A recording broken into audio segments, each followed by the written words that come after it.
Good. Okay.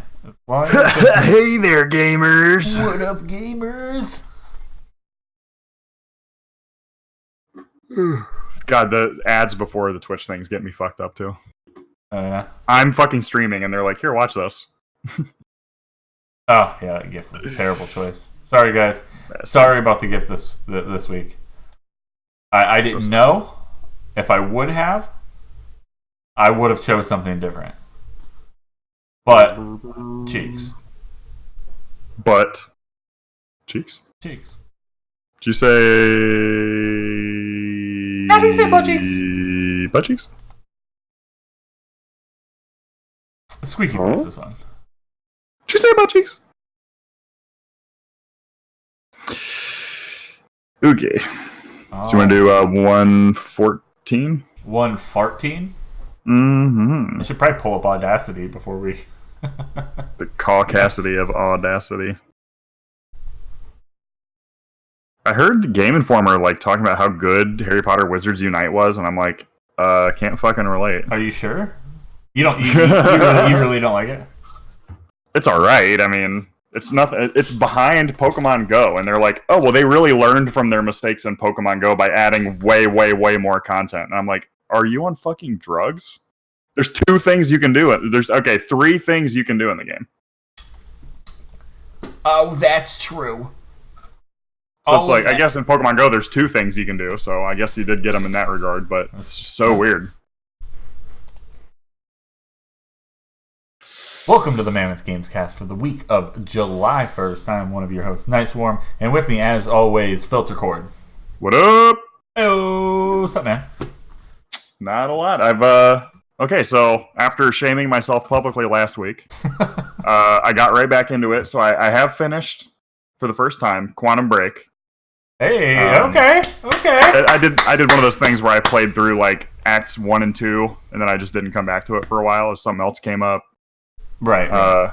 Quantum Break, for some reason, it came out in 2016, right? Mm-hmm. For some reason, it both seems older and also newer.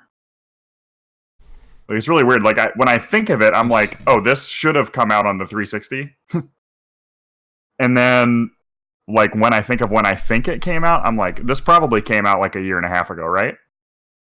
But it just didn't. It was meant to be an Xbox One launch title, and obviously it didn't make that window. Not even close. No, it was way off.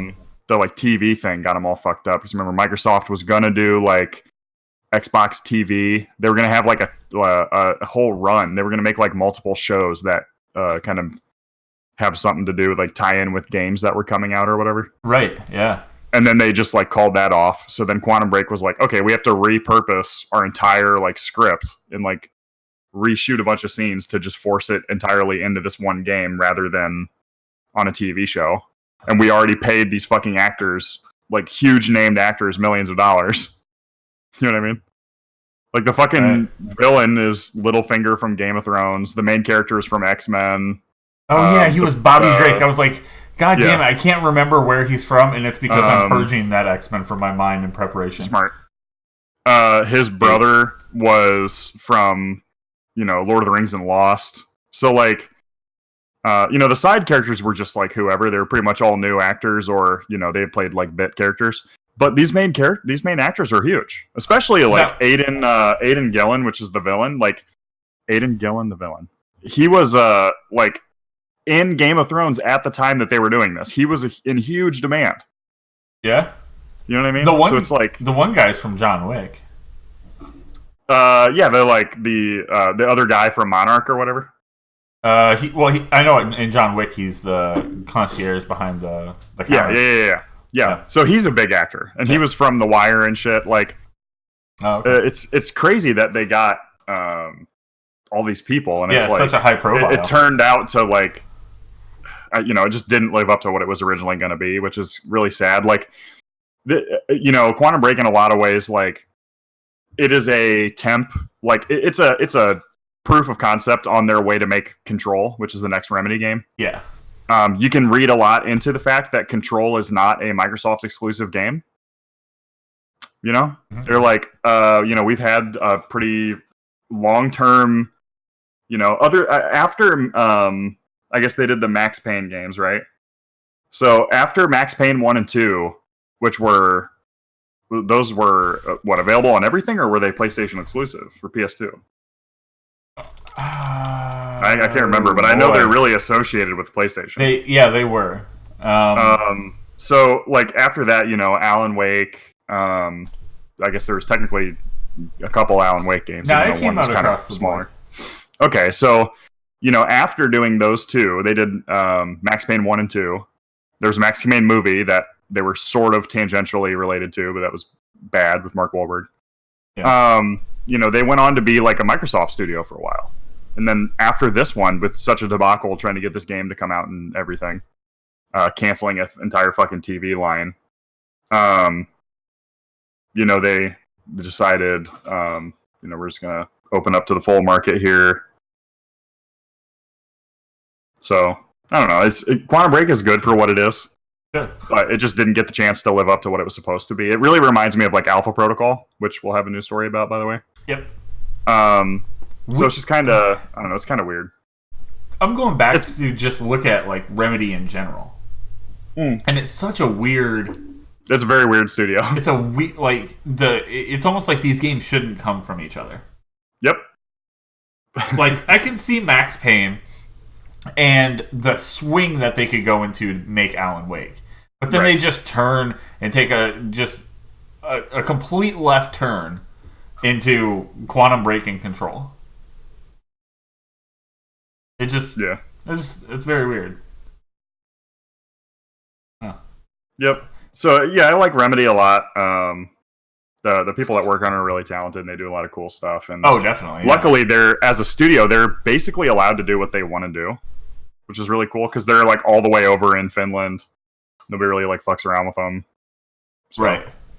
Yeah. I do want to point out the main character previously from Quantum Break, previously playing fucking Bobby Drake. Iceman. Playing Iceman. Yeah. And he is not a bad Iceman.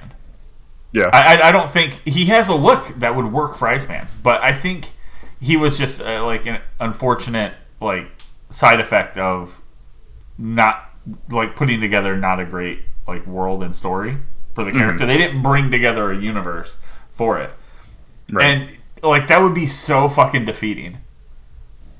To play such a big character, and it just doesn't go anywhere. And it doesn't go anywhere, and then you turn and look over and you see someone else doing the thing that you should be doing, that your company or the director should be doing. Like Marvel, looking over at Marvel and seeing Robert Downey Jr. and Chris Hemsworth and all these guys kind of coming up playing these characters. And just becoming like legendary, like god level movie stars, and he's just like, fuck me. Just a dude that now shows up in weird video game adaptations and stuff. Yeah, that would be just crushing. So, he's a great actor. Yeah. And that's the even worse part for like us. Yep. So yeah, to build off of that, I got Quantum Break out of the way. That was like, I guess 3 or 4 major like play sessions that I did, so it really doesn't take too long. It's a 5-act game. You're like, speaking of things that are better than something else that's kind of like it. Yes, absolutely. The Sinking City. That came out on the 27th, so that would have been in our last week if we talked about games releasing, which we just didn't get a chance to do. So it came out on Thursday, last Thursday, I guess. And because of this, I am no longer going to complete the Call of Cthulhu game. This was actually meant to be the Call of Cthulhu game, if you'll remember. The studio Frogwares, they were creating a Call of Cthulhu game with who is it that's been putting out all these games? Focus. So they were working on what was just going to straight up be. This was just going to be called the Call of Cthulhu. This is a lot closer to. I mean, this is literally like H.P. Lovecraft, like names, locations, and stories, like directly. It's not. I love this version. I love this video so much. Yeah, they made some really good videos, which they are not super capable of living up to, unfortunately. Oh no, probably not. Yeah, they're like a very what they've done in the past. They made a lot of like Sherlock Holmes games that were really appreciated. They were appreciated by like big fans. Right, and they've been doing this adventure game thing for a while. Yeah. So they're just totally nailing the aesthetic. Oh yeah. The whole Cthulhu thing. I mean, like when you show up in the town, they just dive fully into the weird shit. So like, your character has like a nightmare, and you wake up on the boat, and you're going to this like port town in Massachusetts, of course. Yeah. And you know, you like you show up and you like grab your shit and like leave, and you're going into like as soon as you step off the boat, basically there's like a giant like octopus carcass like laying in the middle of the pier. Okay. And then like further down the road there's like a big like rotting like shark like body laying there. Huh. So like the town is like totally fucked, and then like one of the main characters that you deal with is this dude that sort of looks like a gorilla. Like he has like ape features, and he's just like a rich dude in this town, and he's like, hey, I need you to go find out what happened to my son. He's missing and blah blah blah. I heard these weird rumors about him. It's like you know, you meet these people that like kind of have they have like genetic like remnants of fish, so they're like kind of bloated, and they have gills on their neck. They have these big bulging eyes. They have these weird like kind of odd like teeth. Their teeth are like really far spaced out and everything. They have webbed fingers. Yeah, yeah, you know? And that's the subtle things from this video that we were talking about, which is the Death May Die cinematic trailer. Mm-hmm. It's like just the little things that happen during the trailer. It's not very often that a trailer takes you on a ride. Mm-hmm. And what are we looking at here? Under 3.5 minutes. This thing takes you on a full ride. It's like a short film almost. Yeah. It's super well done. There's tons of little things that are happening on the sides and in the background. Yep. A lot of like the game, I think it does a really good job of like inducing like, so I mean, just looking around at the city as you're walking around in this town, which it is really big. I mean, it's the size of a real city that I think games are usually really bad at doing. Oh. As you're walking around, there's like, you know, in the first area, every single person that you see you can talk to, and they'll have some blurb that they say. Okay. And then later on, when you open up to like the full game after those like tutorial mission, when you're walking around, there's like tons of other people just walking around, and they don't say anything to you, or like they'll be like, excuse me, or like, hey, outsider, and like they don't say anything, they just walk by, they're just living their life. And which is really cool because you don't expect that out of a game of this like budget or style, you know. Okay. The town's really big, like I said. A lot of it is like kind of like flooded out, so you're traveling in your boat around to see different stuff. You have like this base of operations, which is the Devil Reef Hotel. But yeah, I mean, like, this game is not like, oh, you go to a totally normal Boston and then you slowly uncover that something weird's going on. Like, you know that something weird's going on. It's weird going from the beginning. Instantly. Like, it is always weird. That's awesome. Yeah. What kind of gameplay are we looking at here? Third person, right? Yeah, it's mostly third. Well, yeah, it's always third person. It zooms in when you do, like, aim down the sights of your gun, or when you use your like detective mode, basically. It kind of like gets really close, and your character's head kind of takes up maybe the bottom fifth of the screen. Okay. Yeah, I mean, it's mostly walking around, grabbing clues, observing items, kind of like an LA Noire. Okay, yeah. You know, so if you were to compare it to something, LA Noire. It would be LA Noire. Okay. Yeah, just because I haven't played other stuff that's similar. Sure.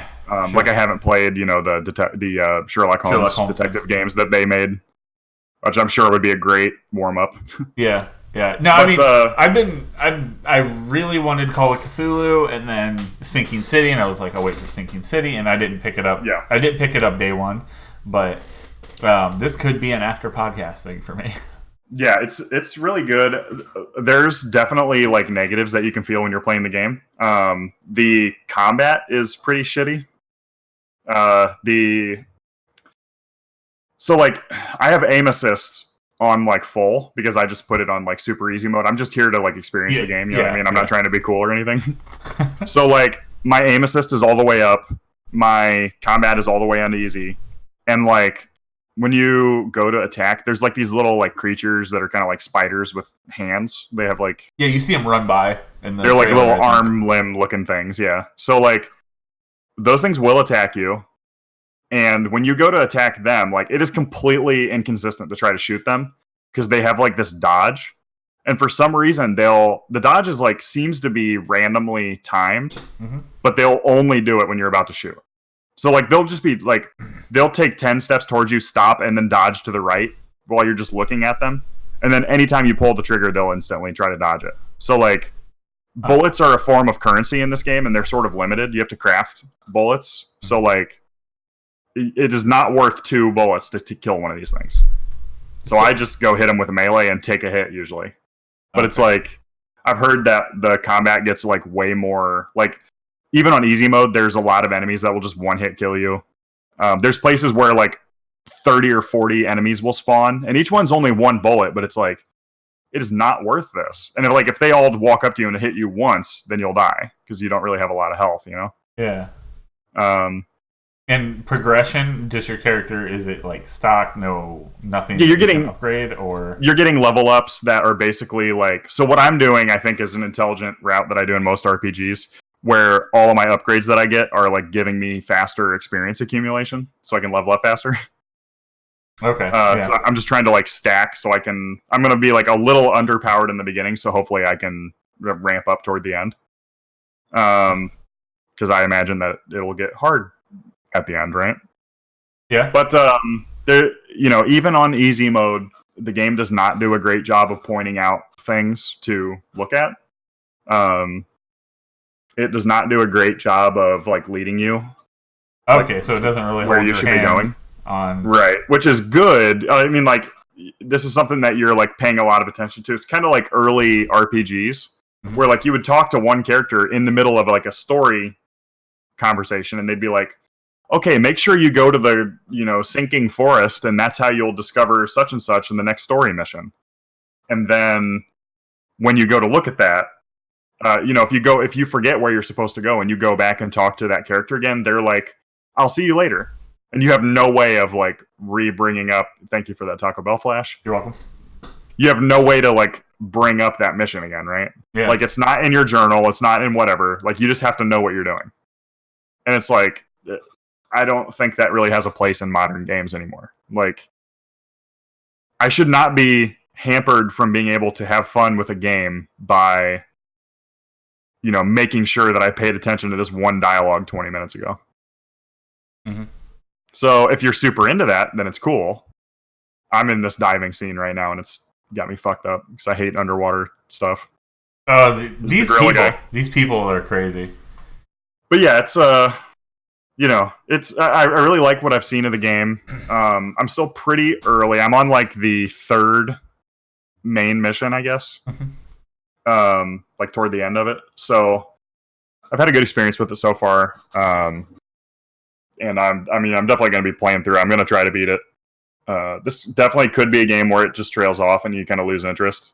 Mm-hmm. But I think I'm going to be sticking around for it, and we'll just have to see what happens. For sure, and it does bring on the big question: is like, when is a real big dick AAA studio gonna pick up this, tackle some shit like this? Yeah, tackle something like this.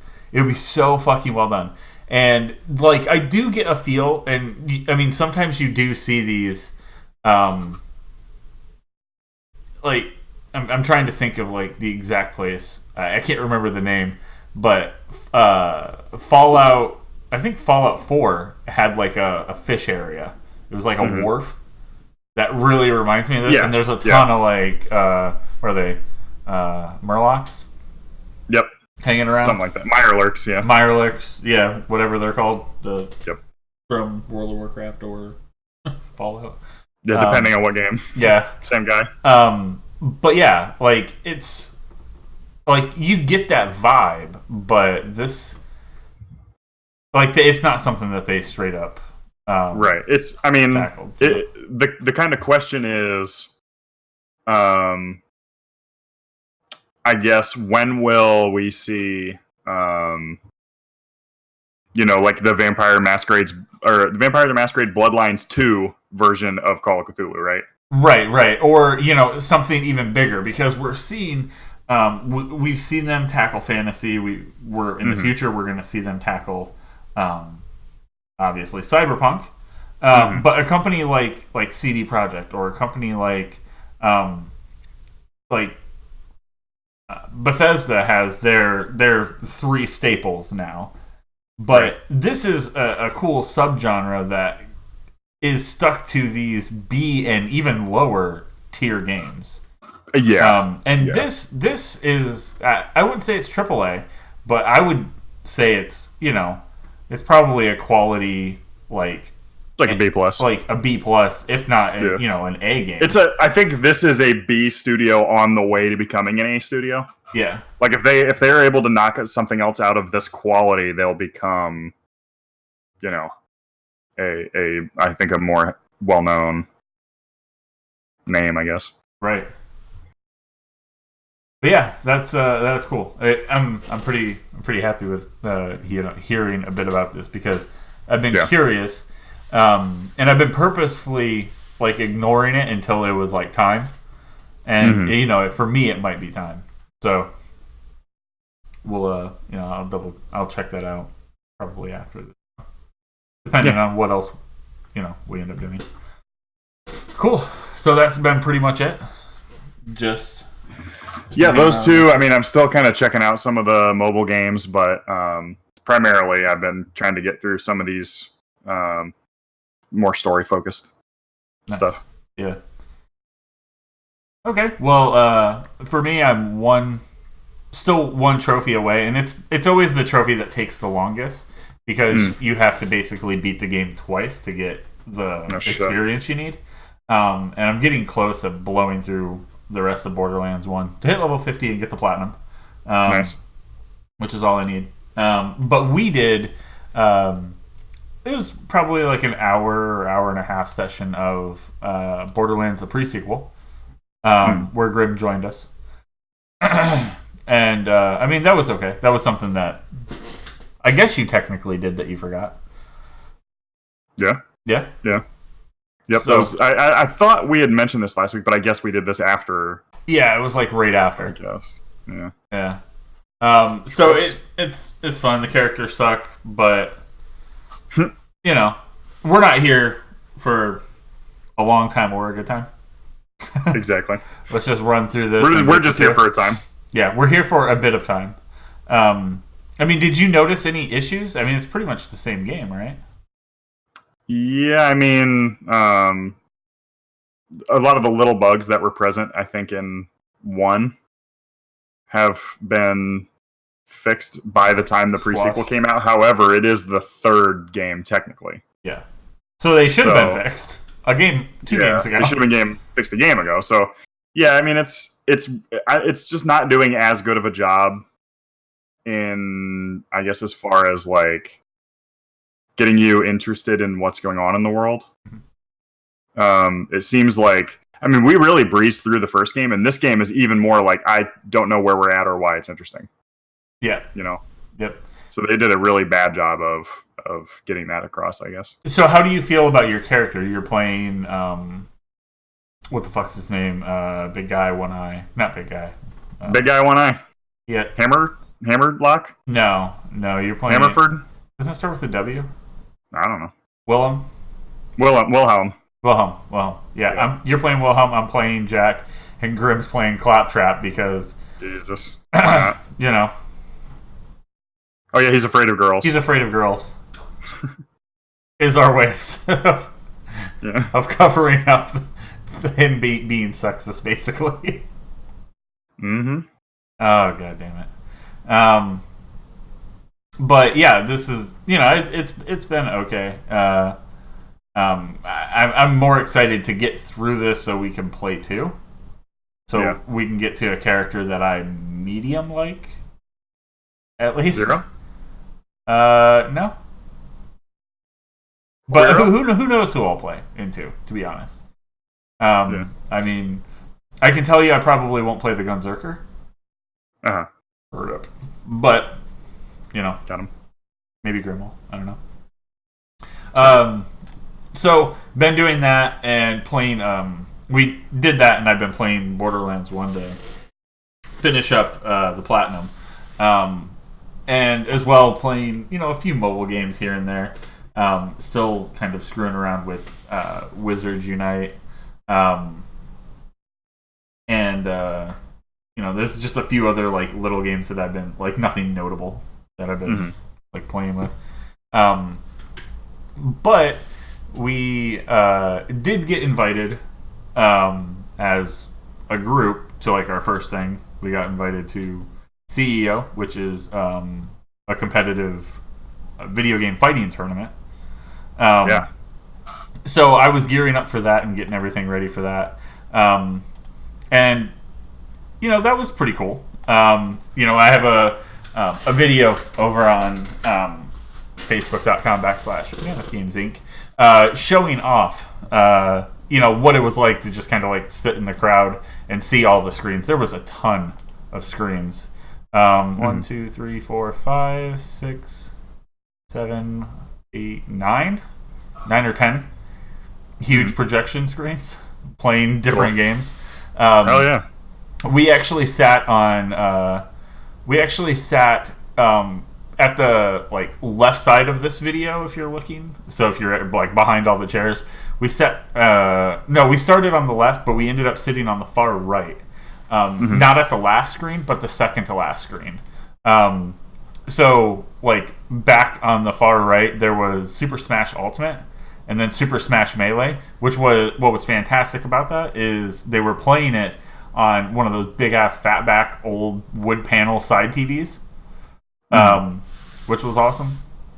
And then they had I can't remember, it might have been like King of Fighters, and then Dragon Ball was on the other side of that. So we ended up kind of moving to sit at King of Fighters, and we could like look over and see what was happening with Smash, and look over and see what was happening with Dragon Ball, because as much as I really couldn't be bothered to give a shit about Dragon Ball, that game is really fucking good.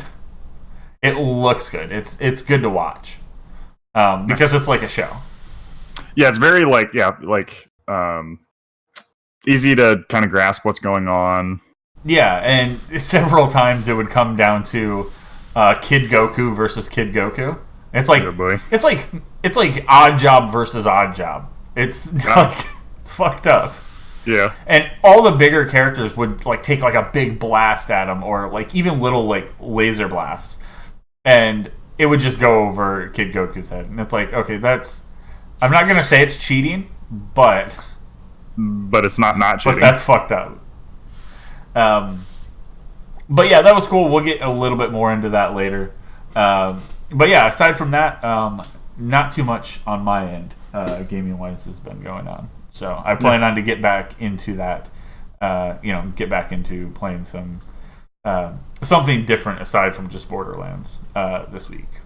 Yep. Cool.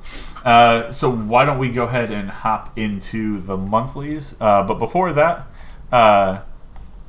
let's go ahead and head over to Facebook.com/Mammoth Games Inc. Check out all that top video game news and junk. You can get a look at all the stuff that we usually talk about here first, especially that early look at the monthly games that are coming up and some freebies. This weekend free that won't be in the freebies because by the time this podcast comes out, it'll be gone.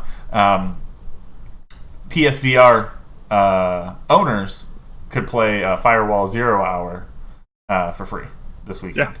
So that was pretty cool.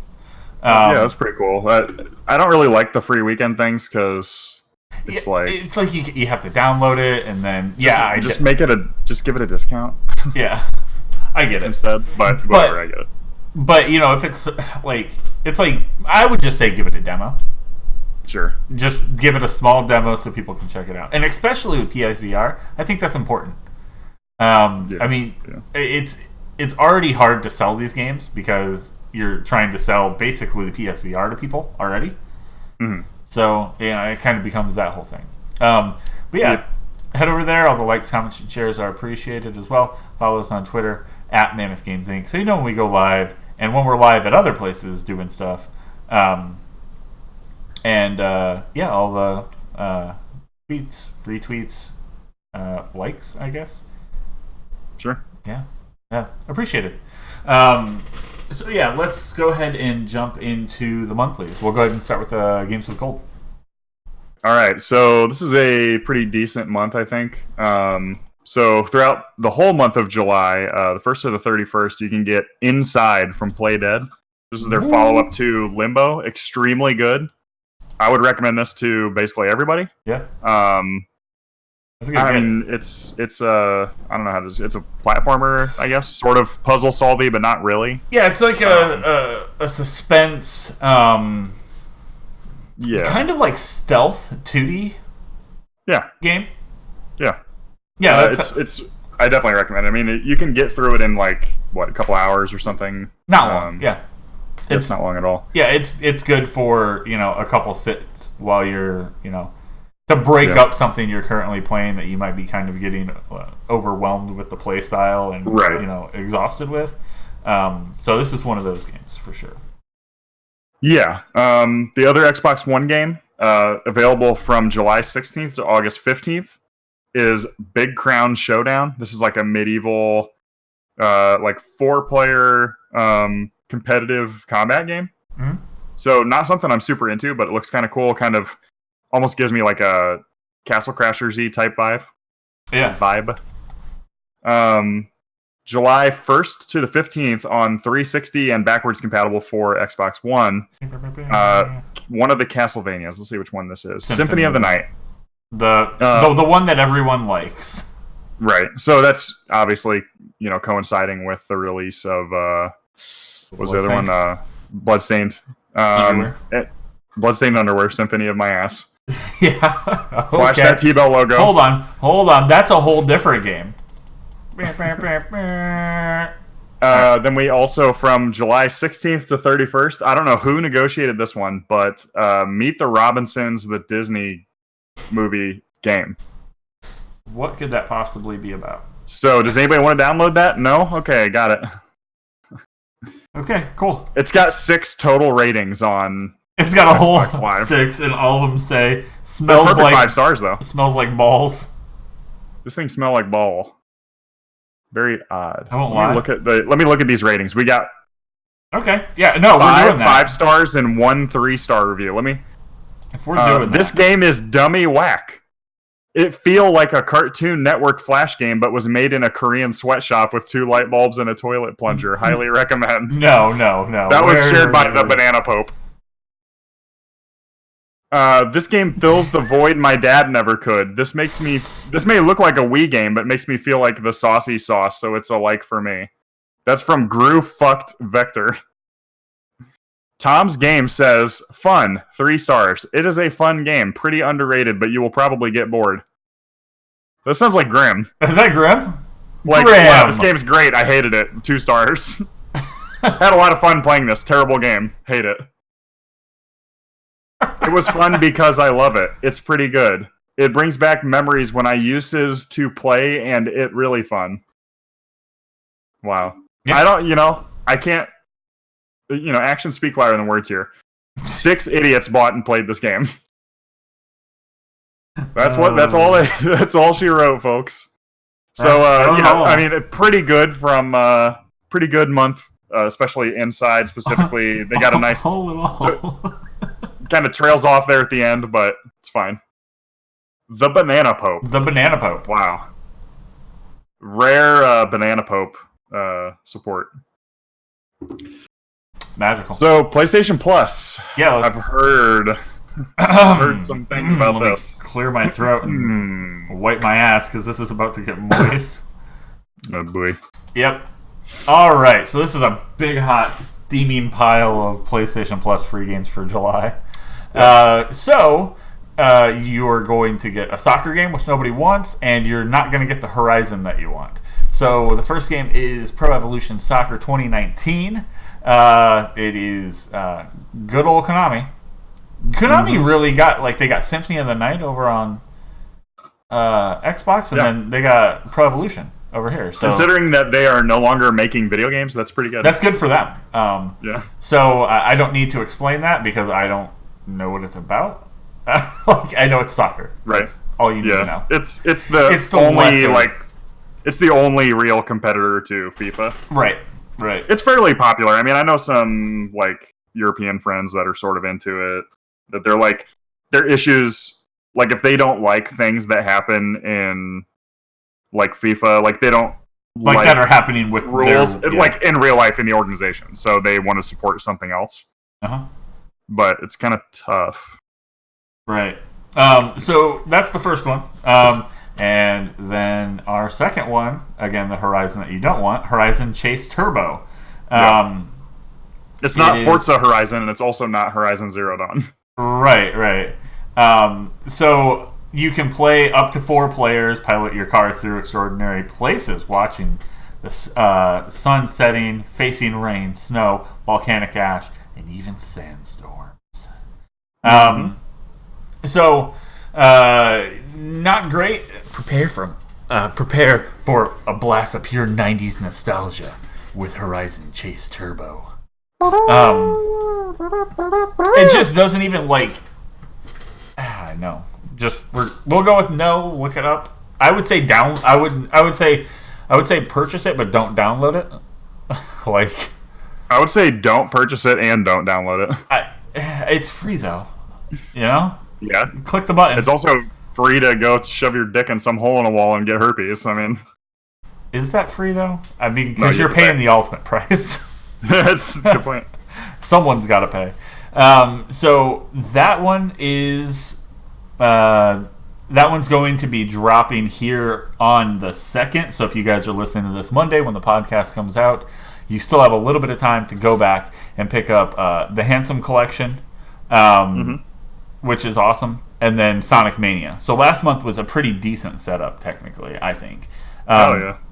Borderland Handsome Collection comes with Borderland the Pre-Sequel, which we were just talking about playing, as well as Borderlands 2, which is something you were going to buy anyway.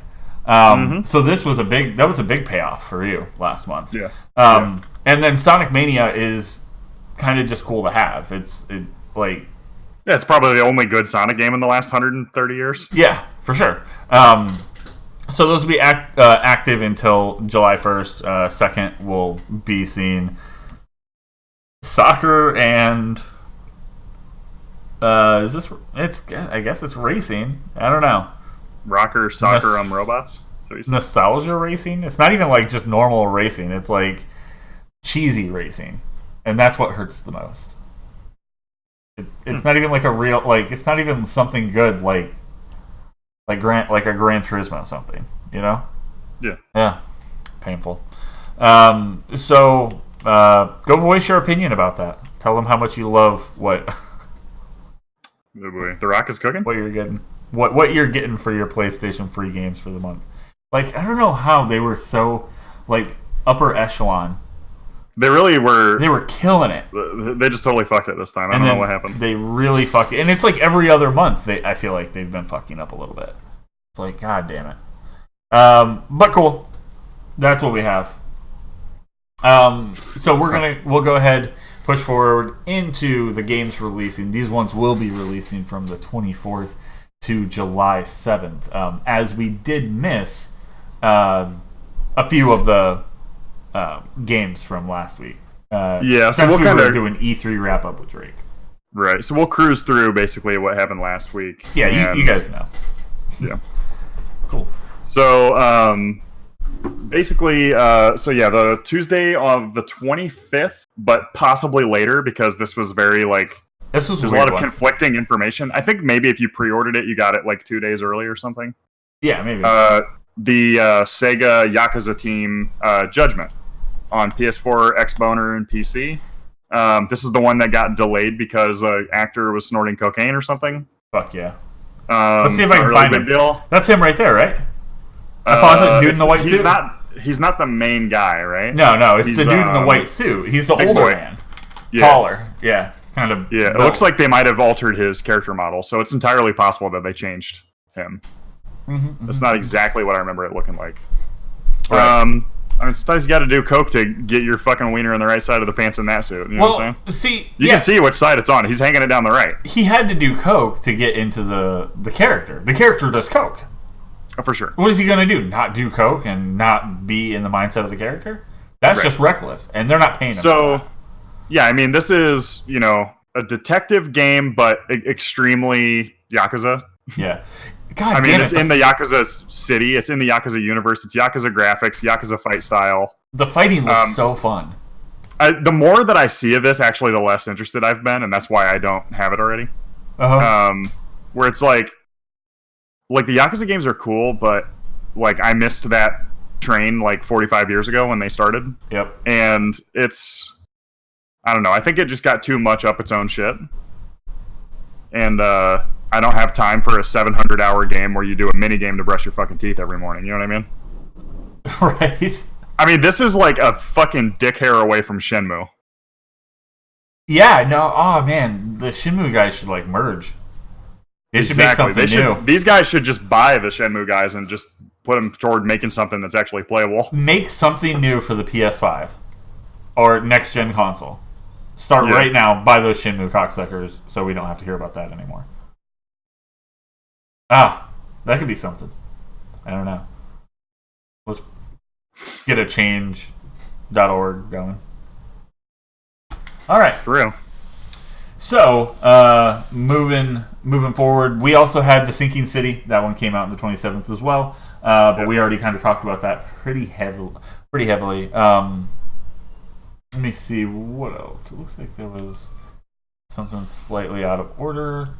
That is true. Where was that located at? Oh, okay. I see. It's not out of order. Up next was actually a game that we saw live at CEO, which was cool. They had a small mini tournament of Samurai Showdown going on, which looks pretty cool.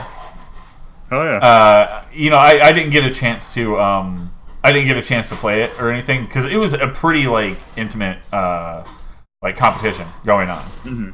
But yeah, it looked pretty cool. One of my friends, I think he ended up last time I saw him, he's like, "Yeah, I'm gonna go back. I didn't plan on playing, but I'm gonna go back and get my controller and jump on this new game." Yeah. So that was pretty cool.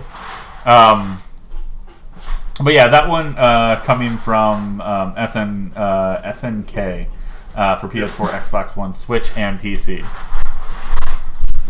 Yeah, they've been doing this shit for a while, huh? It looks extremely Street Fighter-y. The same kind of chunky, cartoony graphics. Yeah.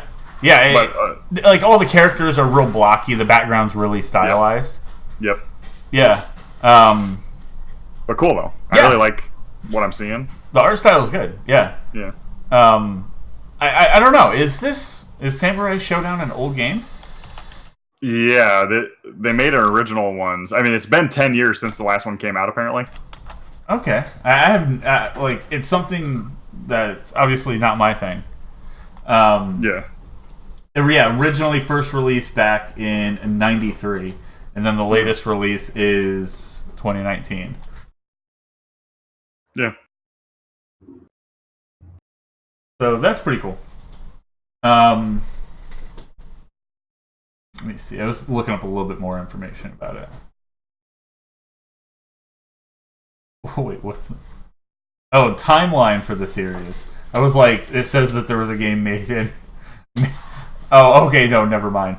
It's definitely the timeline for the series. I don't know why I saw 86 and I just put 19 in front of it and I was like, what? What? Nailed it. But yeah, that was just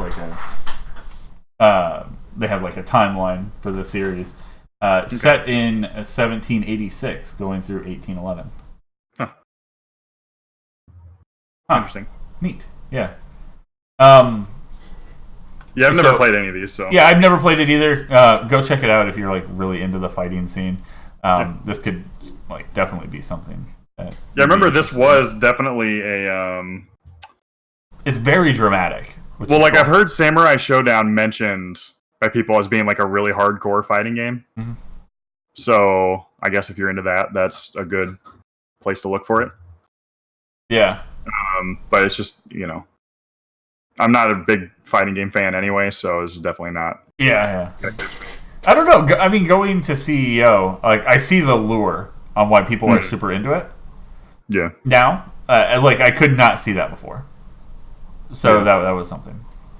And then moving right along to Friday the 28th, coming out. Came out for PS4, Xbox One, and PC from Codemasters. We have F1 2019. Yep. Just F1, Formula 1 racing. We're still doing it, baby. Yep. They're still doing it. Here's another one. It still looks great. Yeah.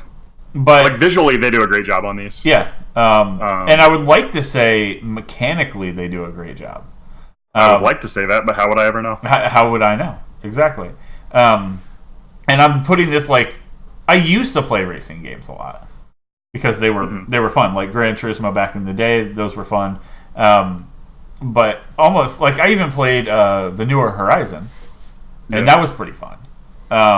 But I think there was that point of realization for me that I don't like real racing games. I like fun racing games. Right, I agree. I liked Mario Kart. I liked Need for Speed Underground. I liked, like even dumb shit like slalom racing in like Cool Borders or what was another one? There was a game called Sled Storm back on PS1 and like Jet Moto. Hell yeah. Yeah, those were fun. But this like real like you have to know the like wind dynamics and shit. Wind dynamics and tire inflation and amount of rubber and fuel. It's just like I could not get into that, and I actually fear meeting the person who is into that. Yes, I agree. So we're gonna move right along. Yeah, so same day. This also came out last Friday, the 28th of June. Super Mario Maker 2 for Switch. What more can we say? It's Super Mario Maker with extra shit. Yeah, we probably should have had right.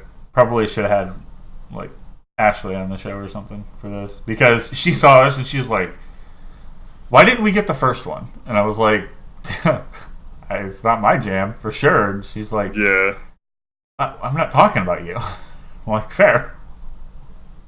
Yeah. I would definitely make some crazy shit, but I would hate to play it. Exactly. So I mean, I would hate to make things and play it. Like, for me, it would be fine to make things, but I don't know. I mean, so if you have no idea, you can play user-made content. You can also play, and create your own content. I'm not exactly sure on what it has, like what else it has available to it.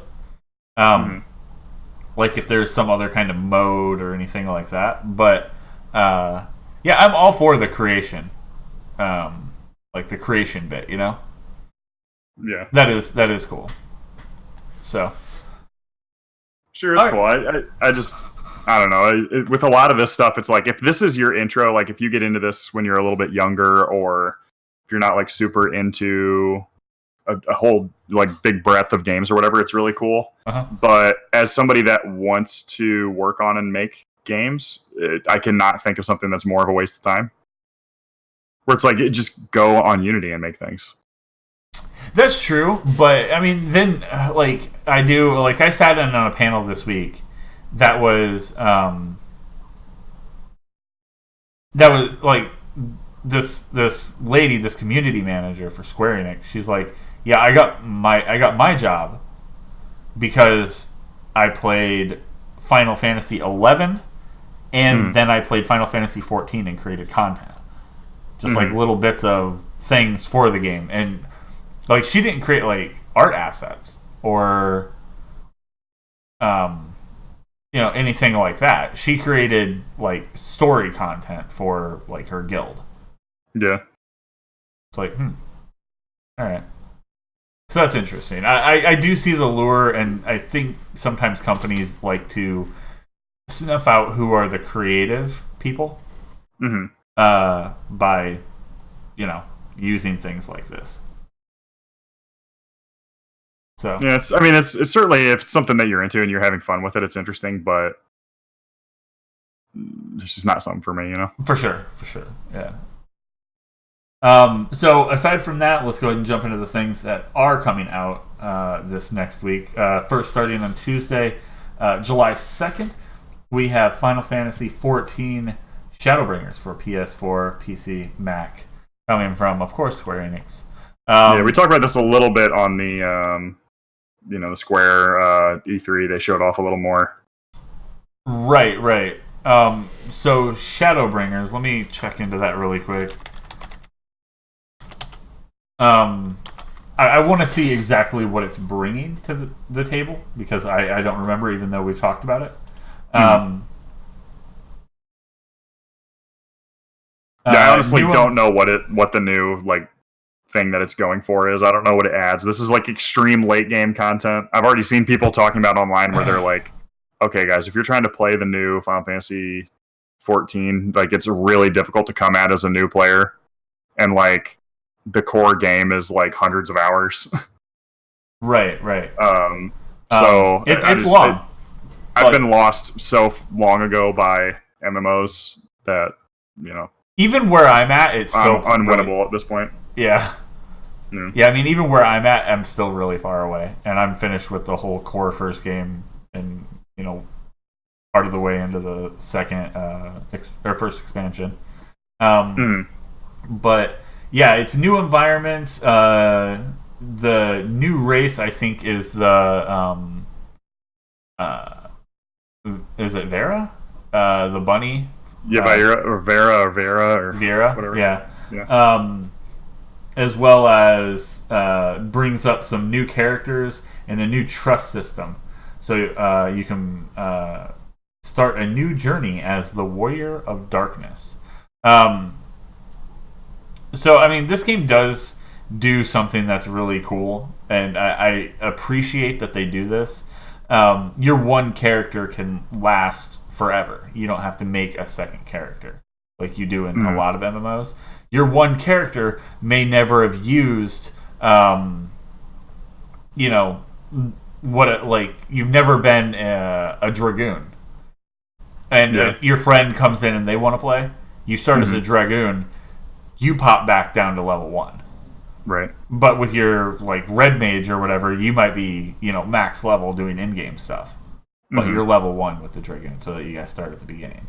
And that's kind of cool, because, you can master everything with your character, and tailor it to use what is needed. Our friend's going to play, and he's a white mage, so I can kind of disable my white mage stuff. I don't need to be a red mage. I can be a black mage.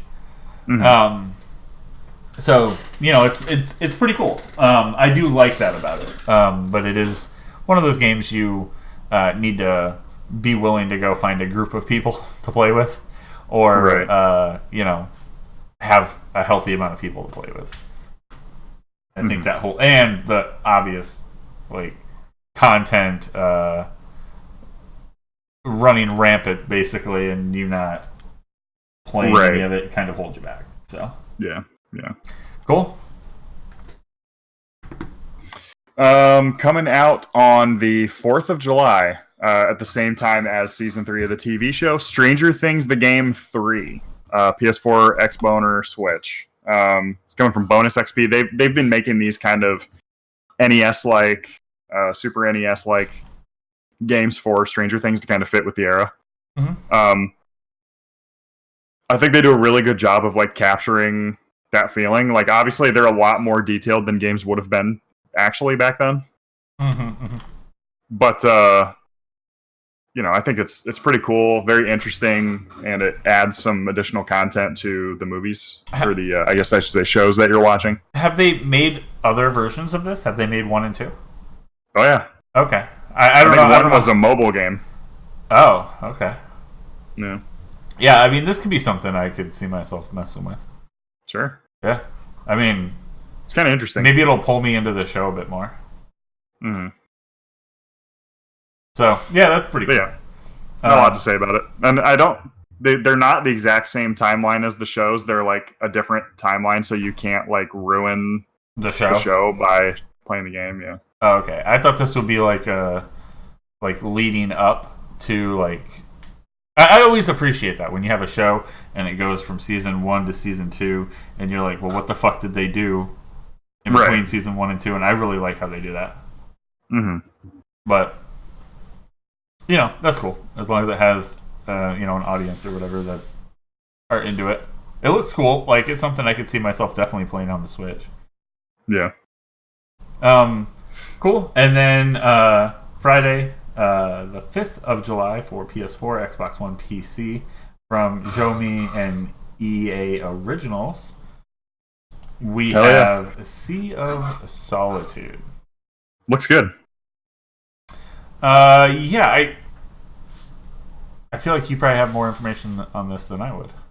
Not a ton. I mean, I've listened to a little bit of background of like what the director was going for and stuff. I mean, it's sort of a adventure game. I'm not really sure the perspective. It seems to shift around a lot. This reminds me a lot of like Papo and Yo, if anybody played that. Okay, yeah. So there's a lot of like kind of weird camera angles, a lot of just navigating your environment. It's about depression, and it's about like anxiety and yeah. We had the lady came out on the E3 stage. Was it last year? Yeah, and talked about this. Yep. Yeah, but it's not I didn't like look up anything beyond that. Yeah, something I like a lot that I heard on the Game Informer show is that they said the goal is not like at the end you don't beat depression, right? You just get to a point where you're okay, which I think is really smart because that's real. I mean, certainly people like things do happen. Like, and like my grandfather died, I was kind of depressed for a little while, and I got over it. You know what I mean? Like, in that case, I think I was cured, right? Because I was actually having like real like symptoms that are in descriptions in books, sure. And that went away. So like. If you actually have like long-term like chronic depression, it doesn't go away. Like you get better for a little while, then it comes back. And a lot of stuff, like especially from people that don't understand, like me, I would make something where you beat it and then you're better, but that's just not reality. You know what I mean? Right.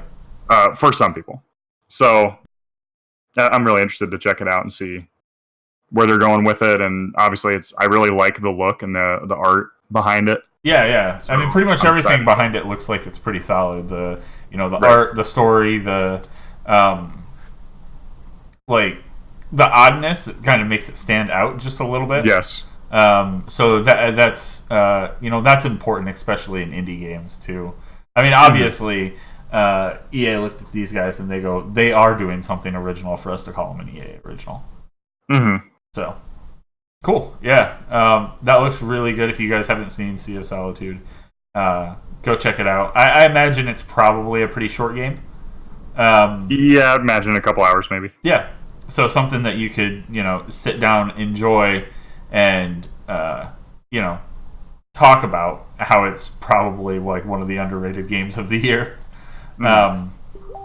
But yeah. So those are our games coming out for last week that we missed, and this week still really not a lot going on. We're going to be building up toward some more bigger releases kind of in, I guess, the end of August and then through fall. Yeah. But really not a lot going on right now. Yeah. It's just there. We're going to hit. I don't want to say it's going to be like slow or anything because we do have other things that are coming up.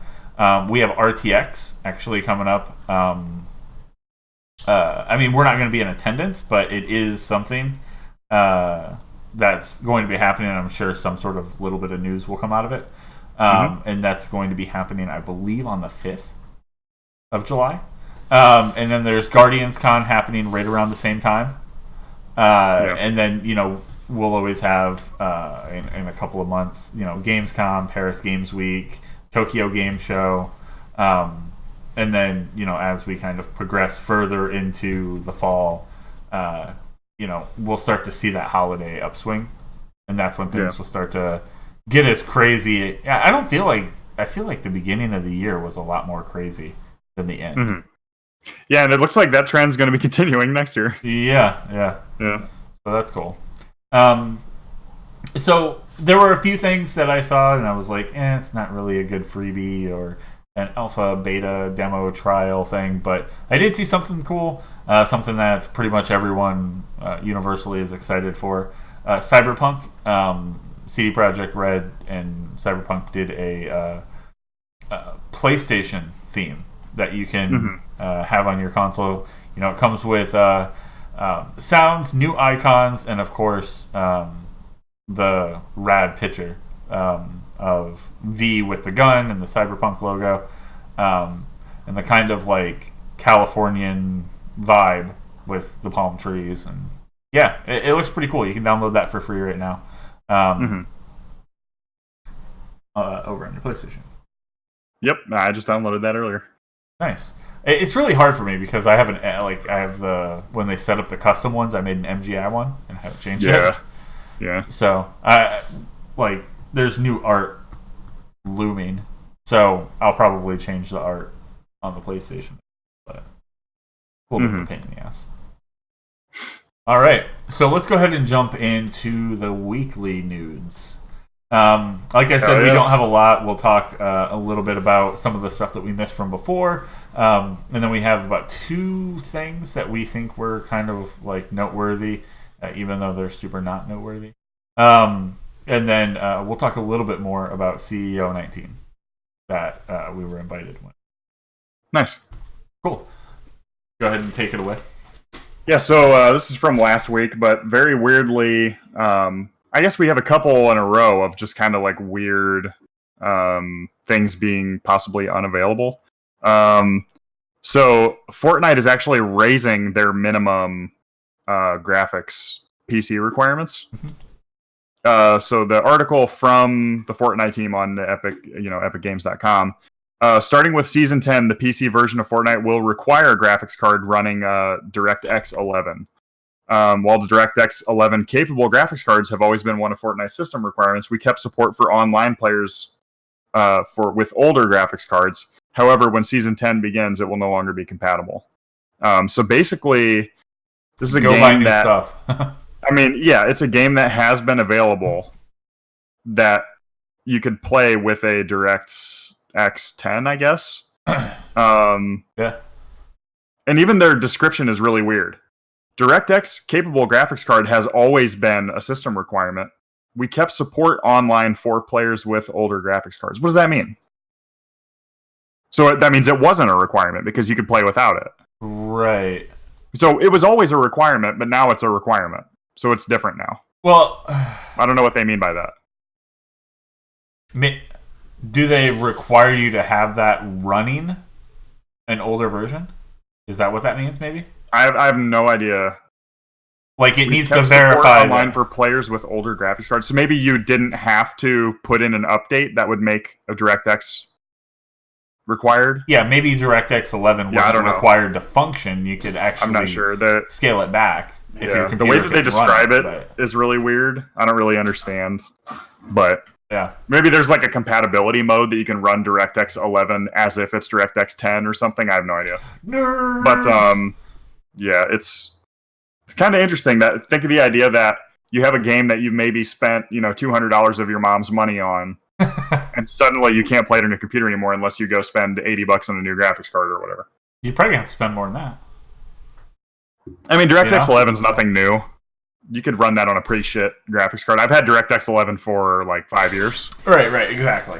So you can go get a pretty shit-ass graphics card, but still. If you have an older graphics card, it depends on like what you're running on it. Like, there was a while there when I built my own shitty first computer from my friend's like old parts, and it had that was my first computer, and it had a medium good graphics card, but it didn't have the strongest supporting like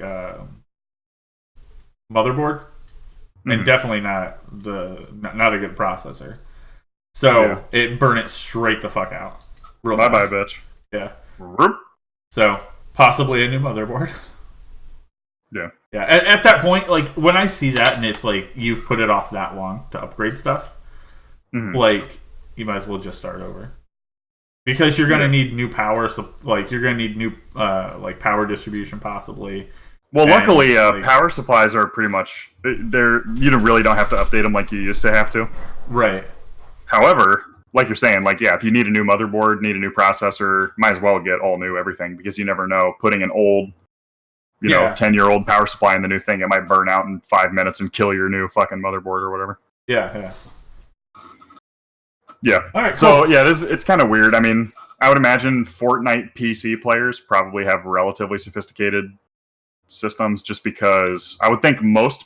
Well, actually, no, that can't be true because like League of Legends is just absolutely massive and it's PC only, and most people's system is absolute shit. So. Yeah. I don't know. I do feel it's like weird. that game is it looks good, but it's kind of like. You don't need good graphics to play the game. I mean, it would be like it's kind of like playing Divinity. You don't need good graphics to play Divinity and to enjoy what the experience is giving you. Yeah, cool. Up next, something we talked about a little bit earlier, but there was a licensing issue. Basically, something license expired for Alpha Protocol over on Steam. So it was delisted. Yeah, it's been delisted, no longer buyable on Steam. I'm not sure. I mean, it was from Sega originally, so I'm not sure if it exists really anywhere else to buy. So it's not like on Uplay or something, right? Right. It's pretty much gone as far as I can tell. It's delisting according to Sega because their rights on the music have expired, which is exactly what happened to Alan Wake. It's so weird. Like the music, the rights to the music expired. Yep. That seems something so like. Why even go that direction?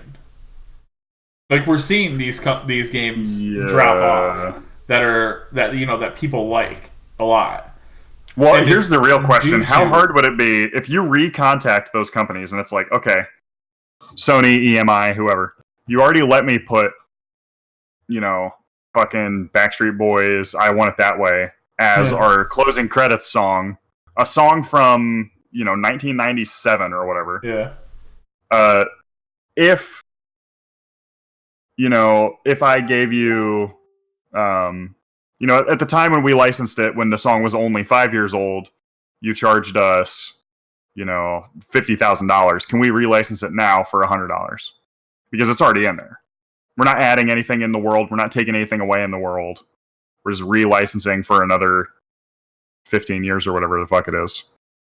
Like, how hard would that really be? Because, like, this kind of shit happens all the time, and it seems like the company doesn't even call to ask if they can keep the music rights, or if they can renew it or whatever. Right, right. Yeah. So I don't know. It all depends on how those contracts look, but still. My look in general is like, why? It's like they knew that they were getting these licenses, and sure, it is funny to do the like. Well, like you said, I wanted Backstreet Boys, like, I Want It That Way for the end credits. And that kind of shit is funny. But, like, why? Like, is it worth it for, down the road, your game's just going to be delisted? And that's, at that point, just free money. Like, you're not even worried about that game selling at all. You're expecting nothing. And if it sells one copy, you're already, good to go. Yeah. Yeah, it's very odd. And this is more of that shit where people are like, okay, now do you see why people complain about all digital games? Because at any time it can just be taken away. It is scary. I mean, I'm trying to look and see. It looks like it is not available to purchase on the Xbox Marketplace anymore either. Eesh. Yeah. And one of the main things that they've said is that, hey, if you already own it, then you can still download it and play it and everything, because we haven't taken away, like, we lost the rights to that music for new sales, right in the future. However, I have it, I own it, I don't have it downloaded, and my Steam library says I don't have it. So that's starting to really make me question, because I've had it installed on this exact computer before and now it's not there. So I'm like, dude, do I have to like bring some shit up with Steam to figure it out? Yeah. It's kind of. But I mean, weird. yeah, that's my end game. Is just like make original music. Hire someone who wants a job to make music. Yeah. Like, or just take all the music out and put in a song that you already know, or just turn all the music off. I mean, like that takes literally nothing. Just go in, music tracks, delete. It takes somebody an hour. Right, but that would be a quick. That's the absolute quickest, dirtiest, resolution of the problem. Yeah. But yeah, I mean, I don't know. Something like this, though. I mean, this is. I wouldn't say this is like the best game ever or something like that, but absolutely not. If people like it enough, you could make that argument of like, why don't you just go back in and remove the problem, put something else in? There's something like if you're making a joke, it's not even it's not the content of the it's not the lead up to the joke that's funny. It's the punchline. So it's like, who cares if it's Backstreet Boys or something that's open, and equally ridiculous. I don't know. It's weird. I don't know. It always seems to come down to this, and it's like just think about it. And with that said, I am fucking stoked for Outer Worlds though, and whatever the fuck Obsidian's working on next, and I guarantee it's gonna make me buy an Xbox Microsoft product for sure. Because their next thing is exclusive, right? I don't know. Yeah, I remember them talking about it because they were purchased by Microsoft, right? Sure. Yeah, I mean, it depends on so Microsoft's going to have a good deal on all the stuff they make, but I believe they had another project in the works that was so they had Outer Worlds and they had something else that hasn't been revealed yet that was already in the works. This one was Microsoft from their... doesn't exclusively own that either. Okay, I thought Microsoft didn't buy them, but their partnership was exclusive. It will be going forward. Yeah. So they don't own the stuff that was already agreed on. This one or the other one. Okay, I thought it was. As far as I understand, they could have done a deal on the other one. I'm not sure, but I knew that this one here was. I knew Outer Worlds wasn't exclusive by any means, but I thought the second one, going forward, this game will be. Yeah, I don't know. It looks so fucking cool though. I can't wait for Outer Worlds. Oh yeah, Outer Worlds looks really good. It's gonna be free on Games Pass, baby. Yeah. Yep. God damn it. Yep, that's enough to buy it right there, huh? Sure is. Fuck. I didn't need to be sold on anyways, but I know, right? Well, I mean, the PC side of it, but the thing was I didn't. Yeah, originally I was like, I don't want two consoles that are doing the same thing. And it's like now, as we're getting to the end of the console, they're doing different things. And I'm like, fuck you. Yep. How long did that take? Oh, 6 years? Okay, just checking. Thanks a lot. Yeah, thanks a lot, assholes. So, CD talked a little bit about expansions last week, right? Yep. So yeah, they said basically they want to do very similar expansion sizes as what they did to The Witcher for Cyberpunk. So let's see what they say specifically. They mentioned Hearts of Stone and Blood and Wine expansions, which are, one of them was big enough to be considered Game of the Year. That's something right there. So they said, I think we're going to have opportunities like that as well for Cyberpunk 2077. He emphasized that they're not holding anything back from the base game. They're saying we have a very satisfying story arc. You're going to see characters and you'll see them develop. You're going to see them go through conflicts and resolve those conflicts. It'll be a very rewarding ending. We're not withholding content. We're not withholding story in the future to try to, monetize it or sell it. You're going to get the whole full value game here, which is weird that they have to explain it so much because we understand. Yeah, we understand. They have a good track record of that. They're famous on it. Yeah, but other people, I just see people coming into this, though, for the first time. Yeah. And they're like I don't know. There's so many people that are just not like in the know on how like CD Projekt works. Like some people, like I've actually heard of people like, oh yeah, no, I didn't play The Witcher because I didn't like in Grimm's case. I think he said at one point he didn't like the 2 sword deal. Yeah. Or they didn't like something or other about extremely weird. Like I hate having multiple ways to go into combat. I don't like having a lot of weapons. I hate when they give me a pistol and a rocket launcher that are totally different and do different things to different enemies. It's very odd. But yeah, it is cool to see that they're still going forward with that. Because they have arguably the highest profile game that we're going to be looking at.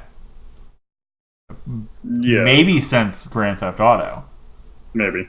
Yeah, it's definitely I think it's definitely gotten bigger than The Witcher 3 was already. And The Witcher 3 was big. Witcher 3 was massive. I mean, yeah. Probably the best RPG ever made, right? I mean, right. Not selling, that would be Skyrim, hands down. But in terms of that, quality and ratings, there should be an asterisk next to that bullshit. Yeah, I mean, I've bought 15 copies of Skyrim by accident.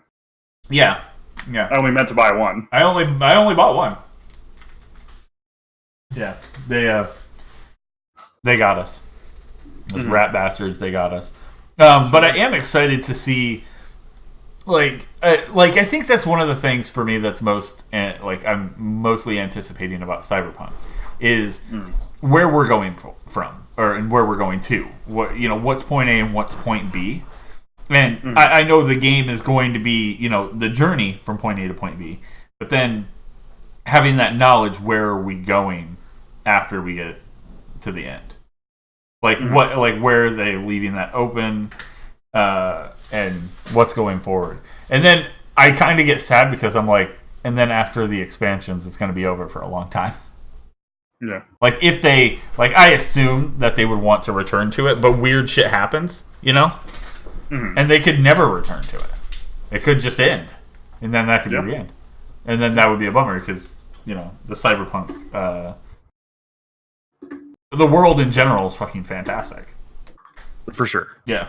So I mean, we certainly haven't seen the end. I mean, we know that there's going to be another version of the Cyberpunk tabletop role playing game coming out. Yeah, oh shit, when is that coming out? Shortly. Yeah, I know it's it's coming out at a convention next month, maybe. Yeah, or the end of this month. See. I'm not sure, but it'll live on in some regards. But yeah, I mean, I'm always excited to see what CD Projekt's up to. Yeah, for sure. They can do whatever they want, and I'll buy it. Alpha Protocol 2, baby. Cyberpunk 2077's prequel revealed, and it's not a video game; it's a tabletop, of course. So this is a prequel to it. Yep. Is it Cyberpunk Red? Yeah, I think that's it. Yeah. Cyber Project Red. Am I right? What? Yeah. Thank you. I don't see that. Okay. Oh well. Sometime soon. Yeah, I know. I'm pretty sure. Oh, Cyberpunk 2077. Oh, there's the Cyberpunk release date. Oh, right here. Cyberpunk 2077 is a wholly original concept. The series started as a tabletop with Cyberpunk.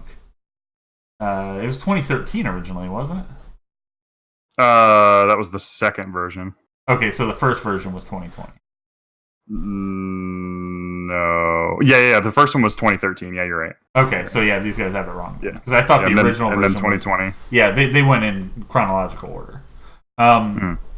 And the game's getting a new edition, Cyberpunk Red, whose Jumpstart Kit launches August 1st. That's it. Yep. That's what I was thinking of, Jumpstart Kit. So, yeah, that's coming. It'll probably have a new version drop similar time frame as the new game, so. Yeah, that's kind of cool. But, oh, yeah. I mean, we also have, should be getting probably any time soon, I would imagine, Carbon. Yep. The Carbon tabletop game, which is... Yeah, Carbon's coming very shortly. Cyberpunk universe that has a shitload of expansions to it as well, including like different locations. Tokyo, I think there was Tokyo, London. Was there Berlin in there? Berlin, yeah, I think that's the 3 that they're working on. And I don't know. And the core game is like set in San Francisco. San Francisco, like usual. Yeah, and it runs off of D&D 5th edition. Right, 5e. Which I'm very excited for that. Yeah, yeah, that's good. 5e was really amazing. Good. Yeah, excellent recovery from 4e. Yeah, from that. Yeah. It was like we stepped in shit. Whoops. Ugh. Every once in a while, you shit one out. You know. Sometimes you do. Sometimes you do. Sometimes you don't. Yeah, and I fear the days that I don't. So speaking of shit happening, got him. The last day of E3. So this is fairly old news, but it kind of took a while for it to get reported on because it was kind of hidden. Yeah. Final day of E3, Amazon actually had pretty heavy layoffs at their video game division, Amazon Game Studios, which is technically still developing Crucible and The New World, 2 online games. I don't know that those are ever going to come out. It kind of seems like fucking vaporware to me, but a bunch of employees, dozens of employees, quote unquote, were told they have 60 days to look for new positions within Amazon, which would they even have skills that match to anything else in the rest of the Amazon company? Well, you're allowed to go work in packaging. It's not comparable. Take it or leave it. Yeah, at the end of that period, if they fail to find employment, they get a severance package. So that's not horrible. They also apparently canceled. So those teams, it sounds like, were on projects that had not been announced, and those were canceled with the loss of the employees, basically.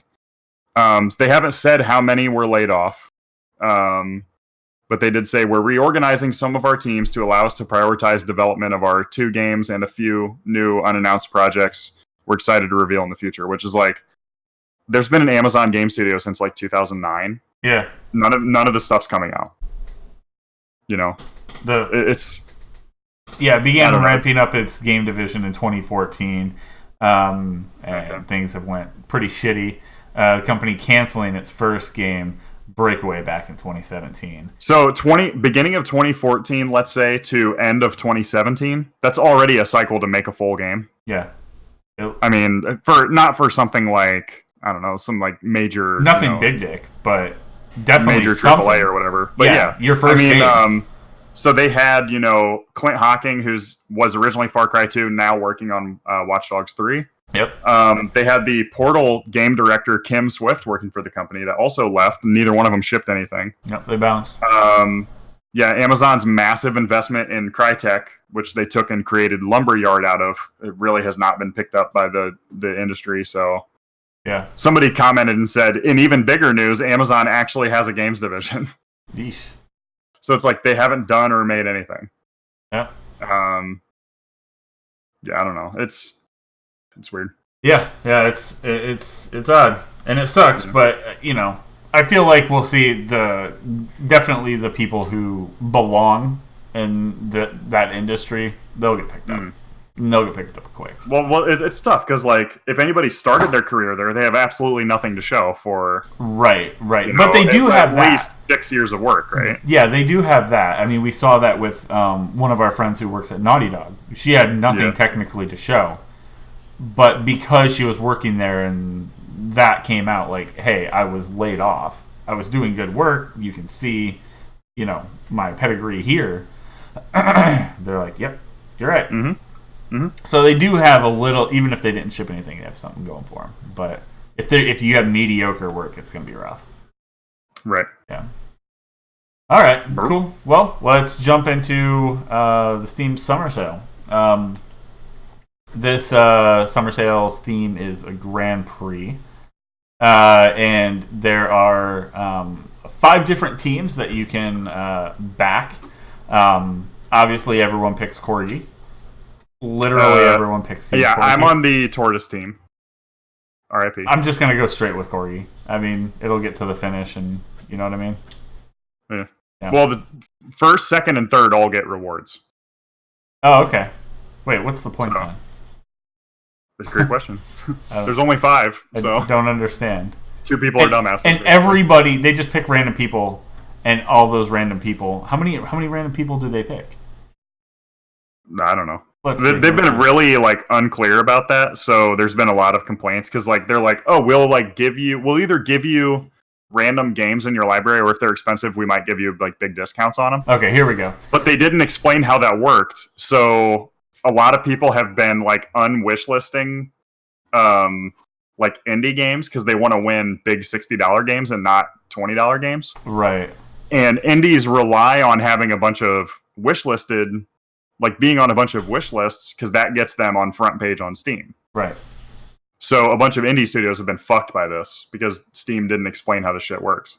Even if you look at these rules, it really doesn't make any more sense. I've went and read over all the rules, and I don't know how to contribute to my team. So drivers from the top 3 finishing teams are given on a given day will be selected at random to receive the top ranked item from their Steam wish list.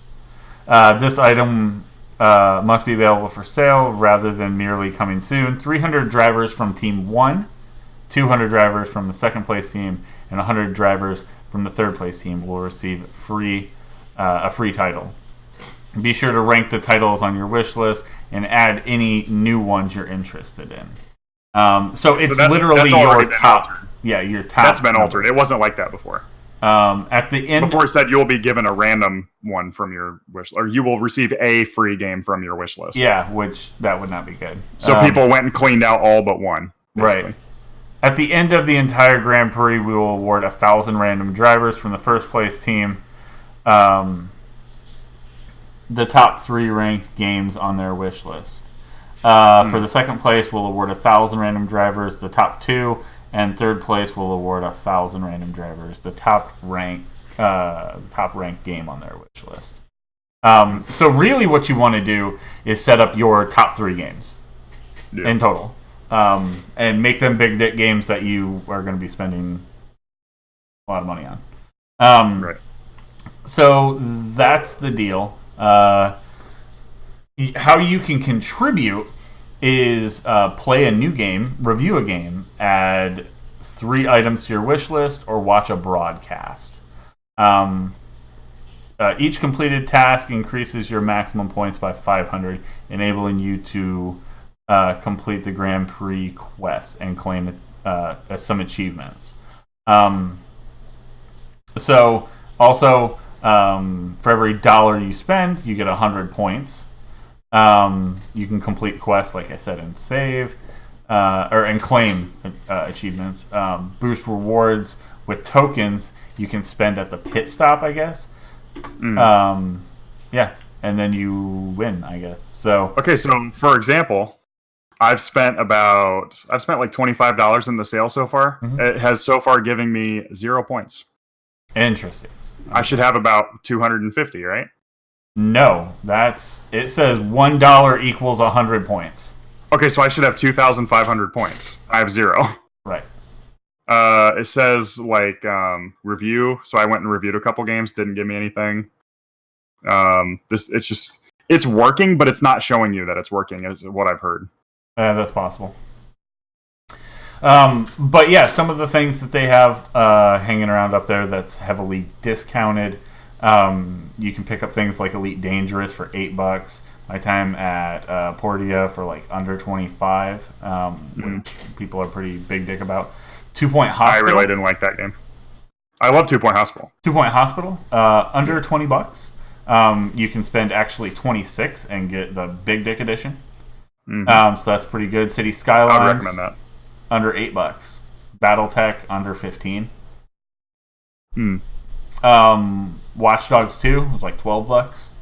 So they have quite a bit going on. I would recommend popping over their site, and good luck finding a fucking tab that will show you exactly what you're getting, or what's available in the sale. But you can kind of dig through and just notice, hey, that's 66% off. That's 50% off.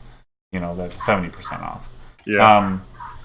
If you needed Borderlands, the Handsome Collection, you don't have a PlayStation, you get that for like $6. Yeah. Even Divinity is marked down to $26.99. Yeah, that one caught my eye for sure. Yeah, that's fucking cool. Because I love Divinity.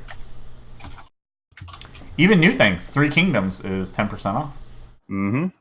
It's about as good as you can ask for at this point. Yeah. Civ getting some discounts. Yeah, pretty good stuff here. Even us, the DLC for Shadowbringers, I don't think that's a discount. I think that's just upsell. I think it's a early release, 10%, because they tend to do that. But yeah, pretty cool stuff. Oh yeah. All right, and then next, speaking of Final Fantasy, Sony has announced a live-action film for Final Fantasy XIV TV series. What they've said about it thus far is the series will focus, a lot of it's under wraps, but the release will explore the struggles between magic and technology in a quest to bring peace to the land in conflict. It looks like it was Sony and the production company Hivemind Entertainment, which is the company behind Netflix's forthcoming adaptation of The Witcher and Amazon's The Expanse. They partnered with Square to make this. Let me see, there was one more. It's still in the development stage, but it says, which in Hollywood means writing, but with more meetings. Funny. Yeah. Also, as promised, the series will have its calling cards like Magitech and Beastman. Got him. Okay. I said Beastman. Settle down. He hates Beastmen. He doesn't like them. Big Total War Warhammer 2 player over here. All right, I got him. It's fine, guys. Yeah, we got him for the rest of the podcast. He's gonna be a mascot. All right. And it'll also have airships and chocobos, as well as a live-action debut of Sid. Who knows if it's going to be the Sid from 14, or if it's going to be something new, which prompted me to ask the question, why the fuck are there so many Sids? Mm-hmm. That's a good question, I think. But yeah, I mean, this could be something that's cool. I do kind of like that they're taking that leap again to check out some of this video game writing in the television world, especially with The Witcher. Yeah. So, this is another thing that we won't hear too much about or see too much about for another 2 or 3 years. Yep. And then they'll randomly pop out and everyone will be like, oh shit, yeah, I remember that. Yeah, exactly. So that's something cool to kind of look forward to, I think. Yeah. All right. So we'll jump into CEO. We can, cool. You can ask away about what was seen there. CEO is a fighting game championship tournament. Usually takes place in Orlando, Florida. This year it was actually in Daytona Beach for their 10th annual fighting championship. And they had to do it there because they partnered up with a new up-and-coming wrestling company called AEW. Interesting. AEW is the creation of a lot of people, but mainly it's some independent wrestlers that are very popular, like Kenny Omega, the Young Bucks, and Cody Rhodes, who is the son of Dusty Rhodes, who is like a legacy WWE Hall of Famer, and he had a couple of kids. One of those kids was Dustin Rhodes, or otherwise known as Goldust, in WWE, and then his other son Cody, who has created this now, who was working alongside his brother.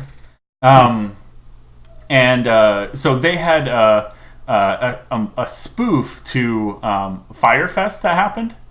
They did this whole whole YouTube thing about how they have all these people that are coming. There's going to be jets and yachts, and it's going to be fucking epic. And all of it, the whole show was them saying, "What? All the bands left? We don't have any bands." Nice. He's like, "Yeah, we had this band," and then the guy looks down at his clipboard. He goes, Blink 182? They were supposed to be here? Got him. And it was really good. They had even in the beginning they had like 4 models in bathing suits walk out, and they're like, yeah. So like midway through the show, they're like, we actually can't even pay 2 of those beautiful models out there. And this guy came out and escorted them backstage, telling them to get the fuck out. And they brought out 2 mannequins. That's funny. It was really good.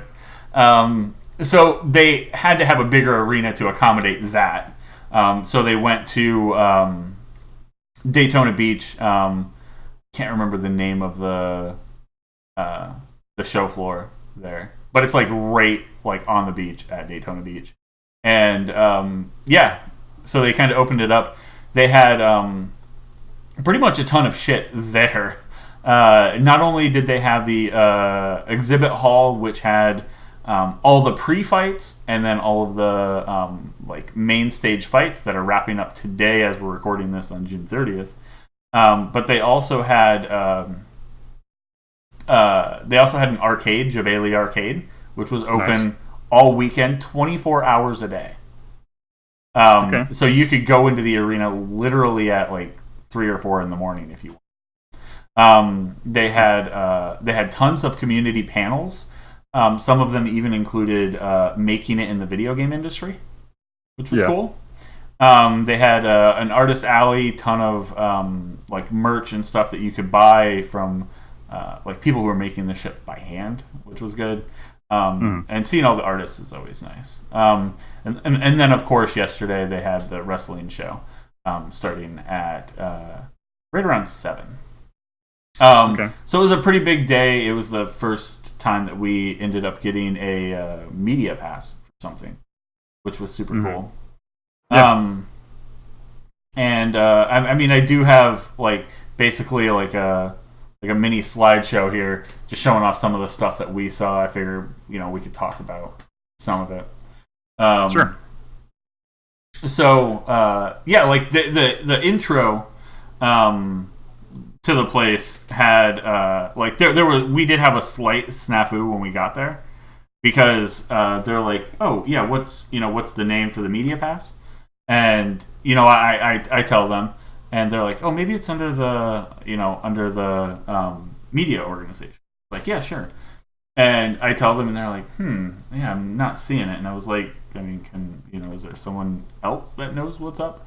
And she's like, no, it'll be fine. And she just grabbed a few, like, media passes and just gave them to me. And I was like, cool. They're like, she's like, yeah, that'll be able to get you in everywhere here. I was like, okay, thank you. Going straight to the gentleman's bathroom, changing room in the back, see if I can see some hog. Yep, and that's what I did. I saw a few. Not impressed, Yeah. It was pretty weak. Yeah. Poor showing. But I snapped a few pictures, got up out of there.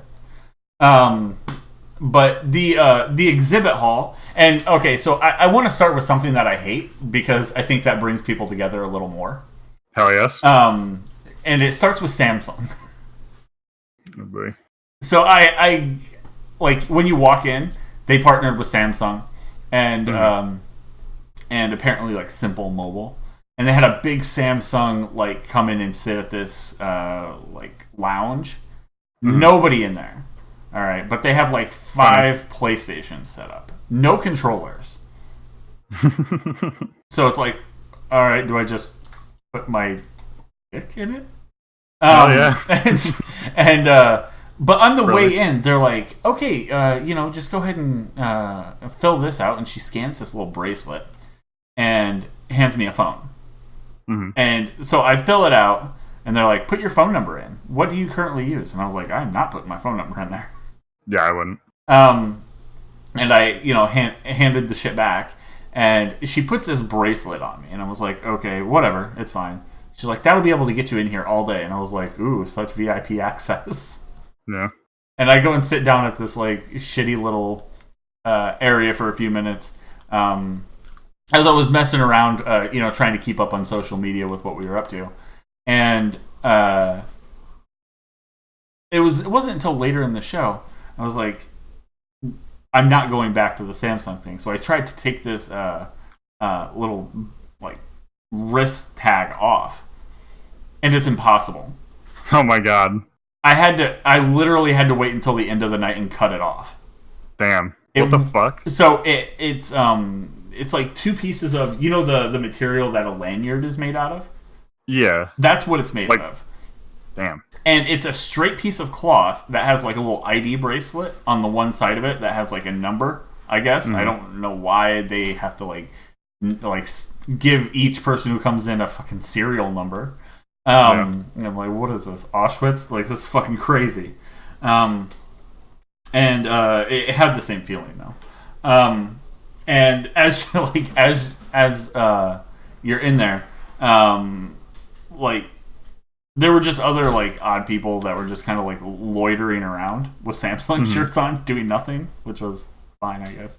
But the bracelet, it was like just two pieces of like cut cloth, and it fed through, like, both pieces like together fed through this like plastic piece. And the more you pulled the plastic piece closer to your wrist, the more it tightened. But on the inside, it was like, you know, those plates that they put over some, like, you can't enter here parking lots or you're going to run over these spikes? Yeah. It was that shit on the inside of this plastic piece, so you could not pull it off.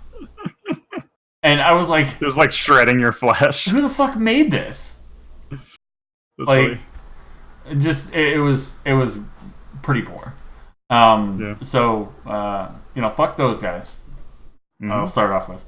But everything else was really cool. There were a ton of arcade, like, cabinet companies, like Dave and Buster type places, that are like, here's like a free game card, come and check this place out. Tons of, like, Twitch streaming happening currently. Yeah. And they even had this one section that was set up like a it was almost like a, not an MMA cage, but it was like it kind of had that feel, as it had really big like chain link fences all around it with like supporting struts coming up on the sides. And yeah, they would have like prominent streamers in there, or competitors. Damn, there's that donut controller is very good looking. Isn't it? That was one of the things that I was getting ready to talk about. All right. It was what was the name of those guys? Really quick. Let me pull it up again. Dick Pics United. Hey. No, actually not. Wait. Shit. Yeah, no, it's not. Fuck. Their company was Controller Chaos. And they get you a, like, an official licensed controller. And they, of course, just remove the case. They redo the case. And then, of course, spray it with, like, a sealant. So it doesn't, so your hands can't, like, rub off any of the content of the print. And yeah, they had some really, really, really good ones. Had a lot of Star Wars ones there. The controller, the donut one, like, the more I looked at it, the more I was like, damn, that's pretty cool. Very good looking. But the price on it was pretty steep. Your controller that you would normally spend, what is it, like $65, $70 per controller? 65, 70, something like that. Yeah. $144 for that controller. I'm like, damn. That is quite a bit. But yeah, he's like, well, it's made of like pretty, you know, we do pretty good my Venus. Like we use pretty quality like paints for it, so it doesn't come off like you see with some of the like shitty Etsy controllers. But yeah, that was pretty cool. There was some other just oddball stuff, like there was a guy there selling hand cream that's supposed to eliminate palm sweating. I was like, all right. There's a joke in there somewhere, but we'll move on. The arcade was cool. Sat down and played a few games, and found out that Ashley can kick my ass at Street Fighter. I'm fucking terrible at Street Fighter. Oh yeah, apparently. Yeah, I'm bad at all fighting games. She beat the shit out of me. And then I won the last one, and I pulled a pasty pasta man and said that was the final one. That was the one that actually counted. We weren't counting until then. But yeah, that was pretty fun. We played some of that. We played some Galaga type games. We played. Well, I don't know. We played quite a few. They had a pretty they had a pretty interesting dancing game there. I've seen a ton of. They had a whole room set up for like DDR, but in the main arcade room, they had a dancing game that was more like Guitar Hero. God, you got high level nerds when they're like leaning back on that bar for DDR. Oh yeah, they were all leaning back, and I was like, all it takes is one of them to snap, just one time. Funny. But they had a dancing game that was more like Guitar Hero, where these bars fell, and you have to be standing like in the spot. Like the screen is the same size as the platform that you're standing on, and like as these like the bars fall like it would for Guitar Hero when you hold a long note. You have to be standing on that spot, and like you're bouncing back and forth a lot, and it was pretty cool. I didn't get a video of that just because I thought it was awkward. Just be taking a random video of some dude, busting his tits. Ass crack out. Yeah. Ass crack out. You did get one of those. That was cool. I got a good one. Really happy Tasty. That we got you one of those. Very tasteful. It was. It wasn't gross. It was a little gross, but it wasn't like overly gross. Right. But it was art. It was art. Yeah. Gotta be real. But yeah, there was like I mentioned, there was a Samurai Showdown there, and they had a really small competition going. Red Bull was there as well. Basically, I think you could get some free Red Bull just from popping in their booth and playing a few games. Hell yeah, brother! I was like, too bad I don't like Red Bull, huh? All the fucking Kyles were pissed that there was no Monster. Yeah. But yeah, they had some pretty good artists there. You had to kind of like sort through the ones that were just like overly grotesque anime titties, because there was like a pretty big handful of those ones there. Pretty big handful, I'd say. It was two big handfuls. Damn, that's a lot. A lot going on. But yeah, it was all in all, it was a pretty good show.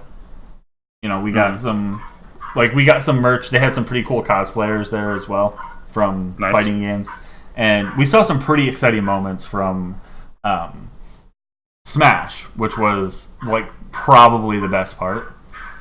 They had there was. Damn, this dog is freaking out over here. Yeah, your dog's freaking out. Did you get a new puppy? Yeah. Yeah. She's angry. Yeah. She's like, I'm new. But yeah, there were two fighters that were pretty high profile in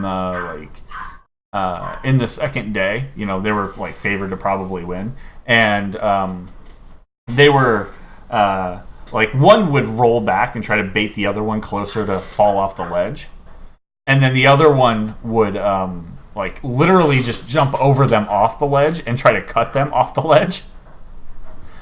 And so it ended up being like an air battle off of the ledge. Most of the gameplay that we watched of that fight took place not even on the platform. It took place of like one hitting the other, and then while they were off the ledge, and then trying to like work their way back to the ledge before the other one.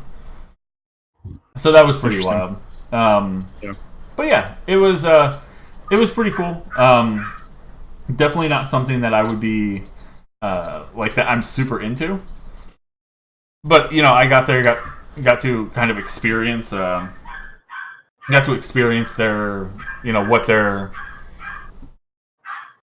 like I guess world is all about, as something that I just wouldn't go to normally.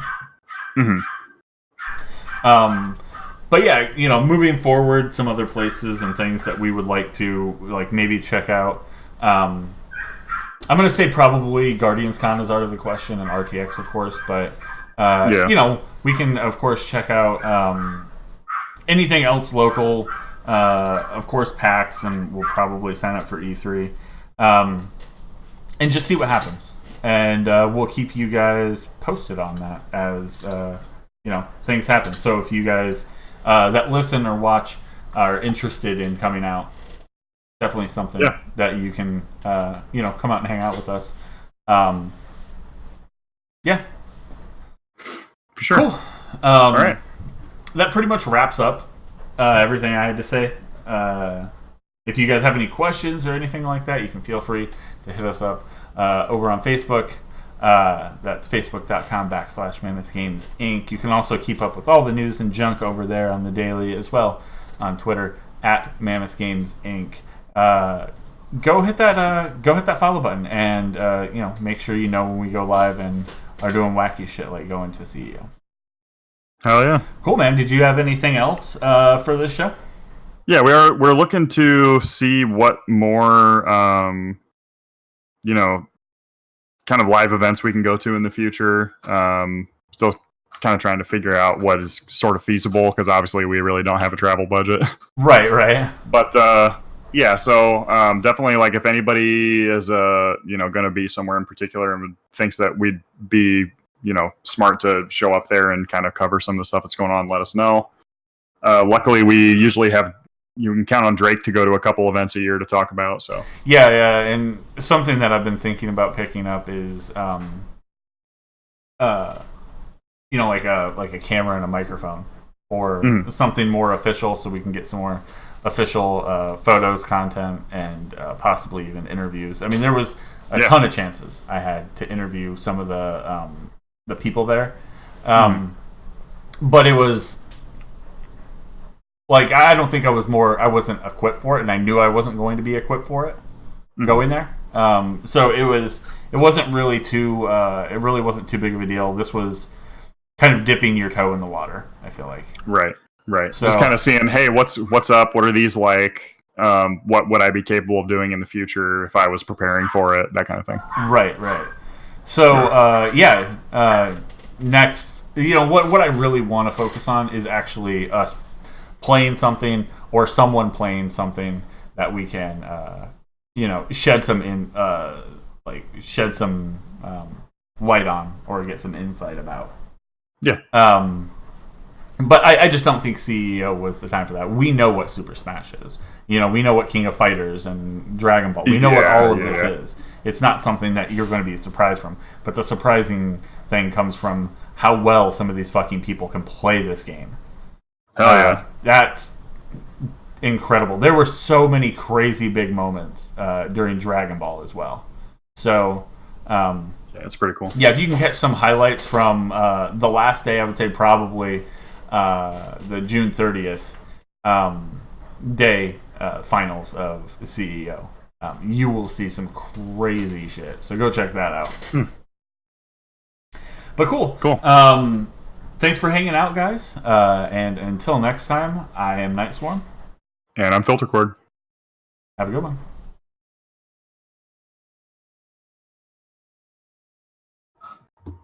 All right, boys.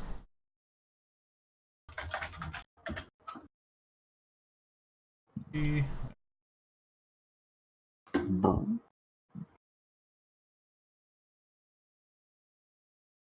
102. God damn it. Oh, god damn it. Oh, God damn it.